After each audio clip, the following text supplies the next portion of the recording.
Hello दोस्तों, WordPress website development course के आज की इस वीडियो में मैं आपको सिखाऊंगा कि किस तरह से आप परमालिंक के स्ट्रक्चर को चेंज कर सकते हैं। सबसे पहले आपको यह जानना चाहिए कि परमालिंक होता क्या है।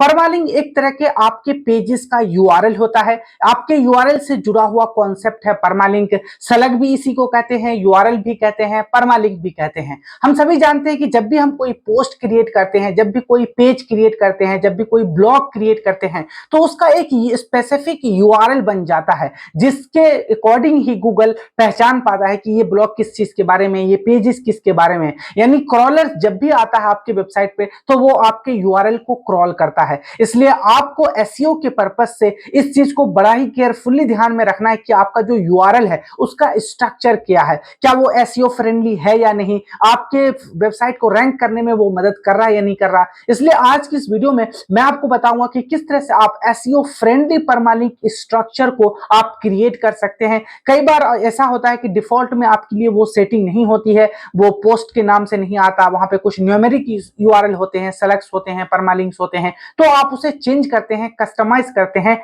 एसईओ पर्पस के लिए। तो चलता हूं मैं अपने कंप्यूटर स्क्रीन पर और आपको मैं लाइव करके दिखाता हूं कि किस तरह से परमालिंक क्रिएट होता है, उसे किस तरह से हम रीस्ट्रक्चर करते हैं। चलिए सबसे पहले मैं आपको ये समझा देता हूं कि ये परमालिंक होता क्या है। जैसे कि ये अभी मैं होम पेज पे हूं, ठीक है। अभी यहां आपको ये दिख रहा होगा होम पेज पे, यानी ये डोमेन नेम है afsarmarketingdude.com, ठीक है। अब मैं किसी भी पेज पे जाता हूं, मैं अबाउट अस पेज पे जाता हूं, ठीक है। मैं अबाउट अस पेज पे गया तो हाँ, यहां आप देखेंगे कि ये जो मेरा डोमेन है afsarmarketingdude.com, उसके बाद स्लैश और आगे कुछ आ गया पेज अंडरस्कोर आईडी। यहां कुछ यूआरएल बन रहे हैं, ये आपको दिख रहा होगा। इसी को हम परमालिंक कहते हैं, इसी को हम स्लग भी कहते हैं, यानी आपके यूआरएल से जुड़ा हुआ ये कॉन्सेप्ट है। अब आपको ये समझ में आ रहा होगा यहाँ पे कि ये जो यूआरएल बन रहा है इससे क्या समझ में आ रहा है कि किस चीज के बारे में है यूआरएल। मैंने क्लिक तो करा था ये अबाउट अस के पेज पे। इसी तरह अगर मैं प्राइवेसी पॉलिसी पेज पे जाता हूं, फिर भी यहाँ पे आप देखेंगे यूआरएल कुछ भद्दा सा बन रहा है। यहां पे देखिए question mark page underscore ID equal to 463। तो ये जो है यूआरएल, ये आपके एसईओ फ्रेंडली यूआरएल नहीं है। इसी को हम अपने डैशबोर्ड से, अपने वर्डप्रेस के एडमिन पैनल से हम चेंज करेंगे, एसईओ फ्रेंडली कस्टमाइज करेंगे, हम स्ट्रक्चर करेंगे इस यूआरएल को। ऐसा यूआरएल आए, जैसे मैं अबाउट अस के पेज पे जाऊंगा, यहां पर जो यूआरएल बनना चाहिए वो इस तरीके से बनना चाहिए, जैसे अबाउट है, उसके बाद डैश होगा और अस होगा, इस तरीके से। मतलब कहीं ना कहीं आपके टाइटल, आपके जो इसके पोस्ट के नेम के अकॉर्डिंग ही आपका यूआरएल बनना चाहिए, जिससे क्रॉलर को आसानी हो आइडेंटिफाई करने में कि ये वेब पेज किस चीज के बारे में, ठीक है। इसी तरह अगर मैं आपको यहाँ पे दिखाता हूं, मैं एक यहां से अपना ब्लॉग ओपन कर लेता हूं, ठीक है, ताकि मैं आपको दिखा सकूं कि उसका यूआरएल कैसे है। जैसे ये एक मैंने आर्टिकल लिखा है, benefit of an e commerce website for your businesses. अगर मैं इस पे क्लिक करता हूं तो यहां देखेंगे आप, इसका भी यूआरएल कुछ ऐसा ही बन रहा है। समझ नहीं आ रहा बिल्कुल किस टाइप का यूआरएल यहाँ पे सेलेक्ट क्रिएट हो रहा है, परमालिंक। और इस परमालिंक को हमें चेंज करना है। मैं ये चाहता हूं कि ये जो इसका जो लिंक बने, इसका जो यहाँ पे सलग बने, परमालिंक बने, वो इस टाइप से बने। ये मेरा डोमेन नेम हो, स्लैश, उसके बाद इसका टाइटल हो, ताकि एसईओ पर्पस से हमारा जो है वेब पेज है वो रैंक कर पाए, ठीक है। तो इसके लिए हम चाहेंगे अपने यहाँ पे, ठीक है, आप आ जाएंगे अपने डैशबोर्ड में। ये देखिए हम अपने वर्डप्रेस के डैशबोर्ड में हैं और यहाँ आना है आपको सेटिंग वाले ऑप्शन में। सेटिंग वाले ऑप्शन में आपको परमालिंक का ऑप्शन मिल जाएगा, ठीक है। यहाँ देखिए मैं जाऊंगा परमालिंक में, ठीक है। अब यहाँ पर ऑप्शन आपको दिया गया है, यहाँ देखिए परमालिंक की स्ट्रक्चर है। आप अपने अकॉर्डिंग यहाँ पर आप डिसाइड कर सकते हैं कि आपका स्ट्रक्चर क्या होगा। ये जो जब भी कोई यूजर आपके वेब पेज पे जाएगा, आपके ब्लॉग पे जाएगा, तो वहां पे परमालिंक आप किस तरह का क्रिएट करवाना चाहते हैं, ये आपके कंट्रोल के अंदर है। यहाँ देखिए ये प्लेन है, प्लेन में कैसा बनता है, जैसे अभी बन रहा था। अभी कैसे बन रहा था, जैसे मैं अबाउट अस पे जाता हूँ, यहाँ देखिए प्लेन में लिखा हुआ है https afsarmarketingdude/.com। यहाँ पे ये देखिए क्वेश्चन मार्क है, उसके बाद P इक्वल टू 1 2 3, इस तरीके से ये भी यहाँ पे बना हुआ है। तो अभी ये यहीं पे सिलेक्टेड है। इसके आगे अगर आप चाहते हैं कि नहीं, मैं डे एंड नेम के अकॉर्डिंग रखना अपना लिंक, तो आप इस तरीके से भी कर सकते हैं। मंथ और नेम के अकॉर्डिंग आप करना चाहते हैं तो इसको सेलेक्ट करेंगे। न्यूमेरिक रखना चाहते हैं आप अपने परमालिंक के स्ट्रक्चर को, तो आप इस तरह से रख सकते हैं। लेकिन मैं आपको रिकमेंड करूंगा कि आपको एसईओ पर्पस से पोस्ट नेम के अकॉर्डिंग अपने यूआरएल परमालिंक को स्ट्रक्चर करना है। आप यहाँ पे पोस्ट के नेम पे क्लिक करके यहाँ पे आप सेव चेंज कर देंगे, ठीक है। जब यहाँ पे आप सेव चेंज करेंगे तो अभी मैं आपको दिखाता हूं यहाँ पे, ठीक है। मैंने यहाँ पे सेव कर दिया। अब मैं यहाँ से रिफ्रेश करता हूँ और अभी आप देखेंगे जैसे मैं किसी भी पेज पे जाता हूँ और उस पेज पे जाते ही उसका टाइटल नेम आ जाएगा, क्योंकि मैंने वहां पे इस तरह से सिलेक्ट करा। जैसे ये मेरा आर्टिकल है, मैं इस पे क्लिक करता हूँ, यहाँ से अभी चेंज नहीं हुआ, एक मिनट में यहाँ से चेंज कर लेता हूँ, पोस्ट नेम,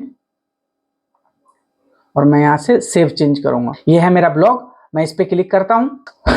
अभी यहाँ पे देखेंगे आप कि मैंने जो अपना यूआरएल है, जो अपना स्लग है, मैंने ये बताया कि मुझे इस टाइप से अपना यूआरएल चाहिए। यहाँ पे https://simplepost, जो भी पोस्ट का टाइटल होगा उसके अकॉर्डिंग। यहाँ आप जब थोड़ा ध्यान से पढ़ेंगे कॉमन सेटिंग में, यहाँ देखिए लिखा हुआ select the permalink structure of your website including the, यहाँ देखिए परसेंटेज पोस्ट नेम, यानी इसको कह रहा है सेलेक्ट करने के लिए। Tag make links easy to understand and can help your post rank higher in search engine. ठीक है। WordPress offer you the ability to create a custom URL structure for your permalink and archive. Custom URL structure can improve your aesthetic usability, forward compatibility of your link. A number of tags are available. तो यहाँ आपको ये ध्यान में रखना है, warning भी ये दे रहा है कि changing your permalink setting can seriously impact your search engine visibility.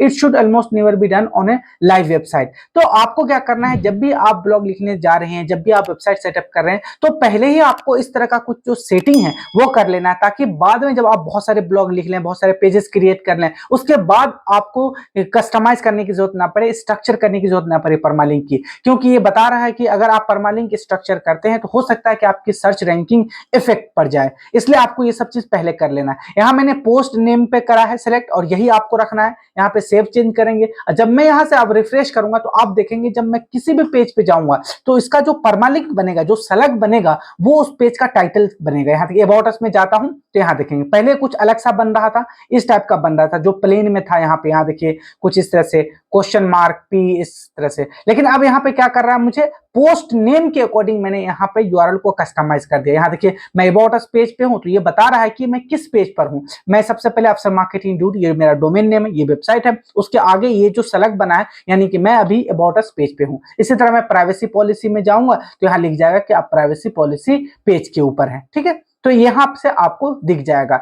इसके अलावा अगर आप थोड़ा ये चाहते हैं कि आप कोई ब्लॉग लिखें, आप चाहते हैं कि उसका यूआरएल कस्टमाइज करना, आप अपने अकॉर्डिंग चाहते हैं कि नहीं मेरा जो स्लग है वो कुछ इस टाइप का बनना चाहिए, तो इसके लिए आपको करना पड़ेगा, आप जाएंगे पोस्ट में, अपने पोस्ट या पेज में जाएंगे और वहां से आप एडिट कर सकते हैं। ठीक है, यहाँ पे मैं एडिट में जाऊंगा, सेम तरीका होगा पोस्ट में भी और पेजेस में भी। ठीक है, अब जिस तरह से इस तरह से एडिट हो जाएगा आपका पेज या पोस्ट, और यहाँ आएंगे आप राइट कॉर्नर में तो यूआरएल वाला ऑप्शन आपको यहाँ पे शो होगा। ठीक है, ये है यूआरएल का ऑप्शन। यहाँ से आप क्या कर सकते हैं, यहाँ देखिए जैसे ये मेरा यूआरएल है, यहाँ पे ये मेरा ब्लॉग है जिसमें मैंने लिखा हूँ कंप्लीट ब्लॉग है। ठीक है, यहाँ पे इसका टाइटल है benefit of an e commerce website for your business.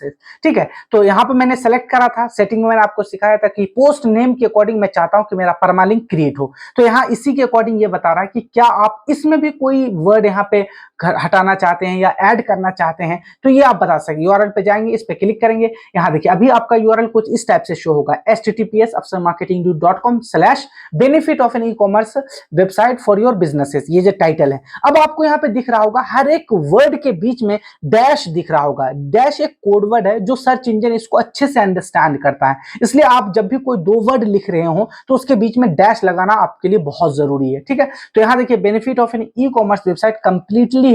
अगर आप इसे चाहे कुछ कस्टमाइज करना, कोई एक वर्ड को हटाना चाहते हैं तो हटा सकते हैं यहाँ से। ठीक है, रिमूव भी कर सकते हैं या ऐड करना चाहते हैं तो वो भी कर सकते हैं। तो कंप्लीटली आप स्लग को भी कस्टमाइज कर सकते हैं। फिर जब आप ये लाइव कर देंगे तो यहाँ पे आपको उस टाइप का यहाँ पे दिख जाएगा। यहाँ पे आपसे marketingdude.com/ और उसके बाद आप जो भी टाइटल स्लग यहाँ पे करेंगे, ठीक है, और यहां से वो आपको शो हो जाएगा। लेकिन अगर आप ऐसा कुछ नहीं करते हैं तो डायरेक्टली जो मैंने आपको बताया था यहाँ पे, जिस तरह से मैंने यहाँ पे सेटिंग में आपको परमालिंक में सिखाया था कि हमेशा आप जब भी कोई ब्लॉग बनाएंगे, कोई भी पेज आप बनाएंगे, तो वहां आपको पोस्ट नेम यानी टाइटल के नेम के अकॉर्डिंग ही वहां पर सेलेक्ट क्रिएट होगा। जिस तरह से अभी यहाँ पे बना हुआ है, चाहे अबाउट अस में जाइए या आवर कोर्सेज में जाएंगे, तो अभी आप देखेंगे कि मैं तो हूँ डोमेन पे अफसर मार्केटिंग.com, उसके बाद मैं गया अबाउट अस पेज, और उसके अंदर आवर कोर्सेस एक सब पेजेस हैं। यहाँ जिस तरह आप देखेंगे अबाउट अस है, ये मेन पेजेस हैं, इसके अंदर दो सब पेज है, आवर कोर्सेज, आवर सर्विसेज। तो ये कंप्लीटली आपको यूआरएल और सेलेक्ट देख के समझ में आ जाएगा कि वेबसाइट के किस जगह पे आप हैं, किस लोकेशन पे हैं। जैसे मैं सेलेक्ट देखकर ही पहचान पा रहा हूं कि मैं अभी सब पेज पर हूं और वो सब पेज है हमारा आवर कोर्सेज। ठीक है, तो इस तरह से आप आइडेंटिफाई कर सकते हैं। सर्च इंजन को रैंक करने में बहुत आसानी होती है, क्रॉलर्स को आइडेंटिफाई करने में, पता चलने में उसे बहुत आसानी होती है कि ये वेब पेज किस चीज के बारे में, इसमें क्या क्या चीज बताया गया है। इसलिए आपको एसईओ पर्पस से भी और आप जब वेबसाइट डेवलपमेंट कर रहे हैं तब भी आपको ये सब चीज ध्यान में रखनी है कि आपका जो यूआरएल है, जो सेलेक्ट है, वो अच्छे से रीस्ट्रक्चर हो, पोस्ट नेम के अकॉर्डिंग स्ट्रक्चर हो। आई होप कि अब आपको समझ में आ गया होगा किस तरह से आप अपने यूआरएल को, परमालिंक को कस्टमाइज कर सकते हैं, रीस्ट्रक्चर कर सकते हैं। एसईओ पर्पस से ये बहुत ही इंपॉर्टेंट सेटिंग है, इसे आपको जरूर सीखना चाहिए। वर्डप्रेस वेबसाइट डेवलपमेंट कोर्स के अलावा अगर आप सर्च इंजन ऑप्टिमाइजेशन सीखना चाहते हैं, ईमेल मार्केटिंग कोर्स आप सीखना चाहते हैं, लिंक्डइन मार्केटिंग सीखना चाहते हैं, गूगल एड्स, फेसबुक एड आप सीखना चाहते हैं, तो आप मेरे चैनल को विजिट कर सकते हैं। वहां पर प्लेलिस्ट में मैंने हर एक कोर्सेज को स्ट्रक्चर वे में ऑर्गेनाइज करा है और आप लोगों के लिए डिजिटल मार्केटिंग के डिफरेंट डिफरेंट सेगमेंट के ऊपर मैंने कोर्सेज क्रिएट करा है। फ्री में अवेलेबल है ये सारे कोर्सेज, आप अभी जाकर देख सकते हैं, आपसे कोई भी चार्ज नहीं करा जाएगा। अगर आपको ये वीडियो अच्छी लगी है तो प्लीज लाइक जरूर कर दीजिए, इससे हमें बहुत मोटिवेशन मिलता है और मैं आपके लिए इसी तरह की बहुत सारी इंफॉर्मेटिव वीडियोस जो डिजिटल मार्केटिंग से रिलेटेड होती है मैं लाता रहता हूं। और इस चैनल को सब्सक्राइब भी कर लीजिए ताकि आगे आने वाली सारी वीडियोस की नोटिफिकेशन आपको सबसे पहले मिलती रहे। आज की इस वीडियो में इतना ही है, मिलते हैं हम वर्डप्रेस वेबसाइट डेवलपमेंट कोर्स की नेक्स्ट वीडियो में। Till then good bye.